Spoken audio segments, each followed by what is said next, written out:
पहले काम के हमले से सबके उन्हें खोल गए।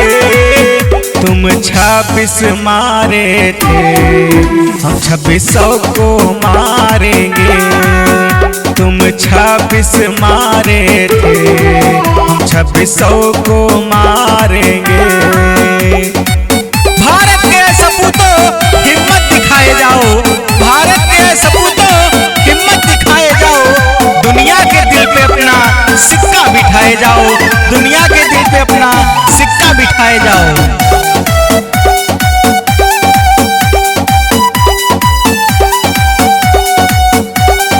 एक का बदला एक नहीं, एक का बदला 100 होगा।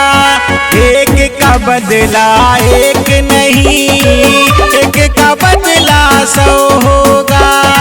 आतंकी हमला बोले हो, अब आतंक खत्म होगा। झूठ बोल पाकिस्तानी आतंकी सहम गए। झूठ बोल पाकिस्तानी आतंकी सहम गए। तुम 26 मारे थे, हम 2600 को मारेंगे। तुम 26 मारे थे, हम 2600 को मारेंगे।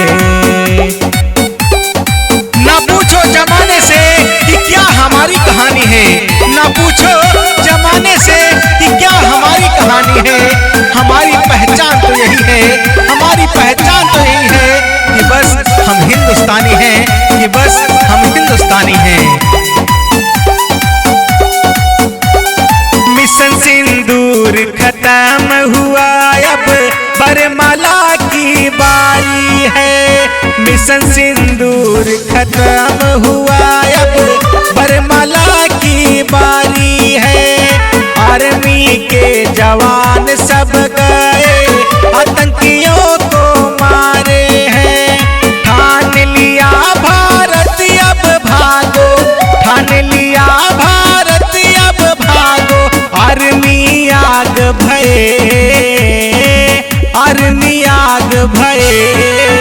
तुम 26 मारे थे, हम 2600 मारेंगे। तुम 26 मारे थे, हम 2600 मारेंगे।